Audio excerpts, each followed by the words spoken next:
എൻ്റെ അനുഭവങ്ങളുടെ രണ്ടാം ഭാഗം. ഞാൻ കുട്ടിക്കാലത്ത് സ്കൂളിൽ പോയിരുന്നത് നടന്നായിരുന്നു. 3-4 കിലോമീറ്റർ നടന്നിട്ടാണ് പണ്ട് കാലത്ത് സ്കൂളിൽ പോയിരുന്നത്. 7ാം തരം വരെ വീട്ടിനടുത്തുള്ളൊരു സ്കൂളുണ്ടായിരുന്നു. 7ാം തരം വരെ വീട്ടിനടുത്ത് തന്നെ തൊട്ടടുത്ത് തന്നെ സ്കൂളുണ്ട്. കുന്നമംഗലം ഈസ്റ്റ് UP സ്കൂൾ എന്ന് പറയും. പിന്നെ ഹൈസ്കൂളിലെത്തിയപ്പോൾ കുന്നമംഗലം ഹൈസ്കൂളിലേക്ക് കുന്നമംഗലം ഹൈസ്കൂളിലെത്തി. ഹൈസ്കൂളിലേക്ക് ഇവിടുന്ന് നടന്നിട്ടാണ് പോര്. ഇവിടുന്ന് അങ്ങോട്ടും ഇങ്ങോട്ടും നടന്നിട്ടാണ് പോവാറ്. അന്ന് ശരിക്ക് ബസ്സുകളൊക്കെ കുറവായിരുന്നു. എത്രയോ കുറവായിരുന്നു. ഇവിടെ കോഴിക്കോട് മുക്കം റൂട്ടിൽ ഇവിടുന്ന് കുറച്ച് ബസ്സുകളേ ഉണ്ടായിരുന്നുള്ളൂ. അങ്ങനെ നടന്ന് രാവിലെ വൈകുന്നേരം പോകും. പിന്നെ ഉച്ചയ്ക്ക് എന്തെങ്കിലും വെള്ളമറ്റം കുടിക്കും.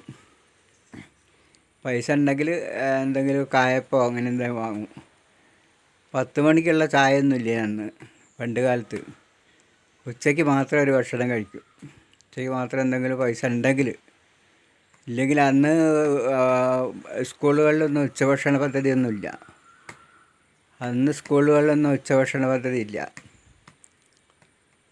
പിന്നെ വീട്ടിലെത്തിയാൽ കുളിച്ചിട്ടേ വീട്ടിൽ കയറാറുണ്ടായിരുന്നുള്ളൂ. പിന്നെ രാവിലെ കുളിച്ച് അമ്പലത്തിൽ പോയി തൊഴുതിട്ടാണ് സ്കൂളിലേക്ക് പോയിരുന്നത്. രാവിലെ കഴിക്കാനൊന്നും ഉണ്ടായിരുന്നില്ല. പണ്ട് കാലത്തൊക്കെ എന്ന് പറഞ്ഞാൽ അങ്ങനെ പീടികയിൽ സാധനം വാങ്ങിക്കൊണ്ടുവരുന്ന അങ്ങനത്തെ പതിവൊന്നും ഉണ്ടായിരുന്നില്ല. പണ്ട് കാലത്ത് നെല്ലൊക്കെ കുറേ ഉണ്ടായിരുന്നത് കൊണ്ട് നെല്ല് കൊത്തിയിട്ട് അരിയാക്കിയിട്ടാണ് കഞ്ഞിയൊക്കെ വെച്ച് തരുന്നത്. പണ്ട് കാലത്ത് പാട്ടൊക്കെ കിട്ടിയിരുന്നു. പണ്ട് കാലത്ത്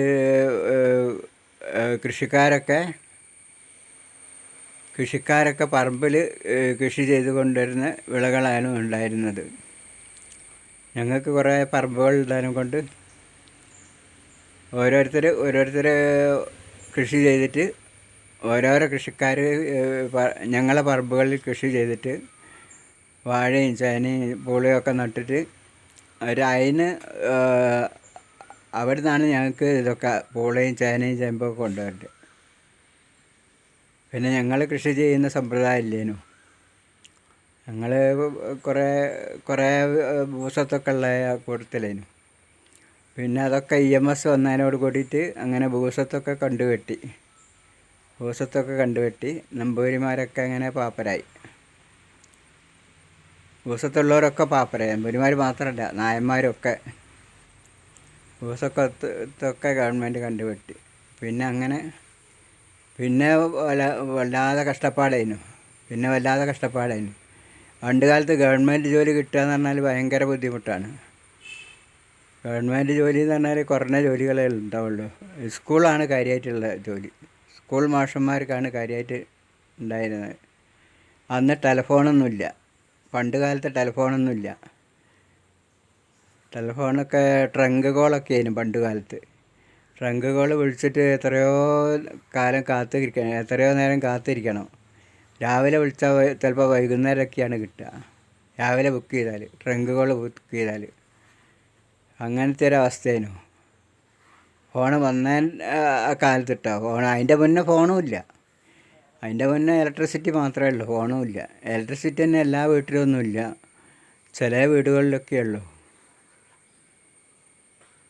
പണ്ട് കാലത്തൊക്കെ ഓല വീടായിരുന്നു. പണ്ട് കാലത്തുള്ളത് അധികവും ഓല വീടുകളായിരുന്നു.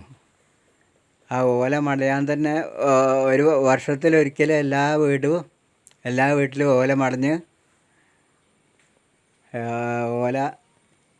ഓല വെട്ടിയിട്ട് മടഞ്ഞിട്ട് അതന്നെ ഒരു ആഘോഷമായിരുന്നു. പണ്ട് കാലത്ത് വീടുകളിൽ വലിയൊരു ആഘോഷമായിരുന്നു വീട് ഓല മേയുക എന്നുള്ളത്. അങ്ങനെ വീട് ഓല മേഞ്ഞ് കുറേ ആൾക്കാരെ വിളിച്ചു കൂട്ടി എല്ലാവർക്കും സദ്യയൊക്കെ കൊടുത്തിട്ടാണ് അങ്ങനെ ഒരു ചടങ്ങ് പണ്ട് കാലത്തുണ്ടായിരുന്നു. വീട് ഓല മേയുന്നതിന്. അത് കർക്കിടകത്തിൻ്റെ മുന്നേ ചെയ്യും, കർക്കിടക മാസത്തിന് മുന്നേ ചെയ്യും അത്. അതൊക്കെയാണ് പണ്ട് കാലത്തെ ഓർമ്മകൾ. ഇനി അടുത്ത ഓർമ്മകളായിട്ട് അടുത്ത ഇതിൽ വരാം, അടുത്ത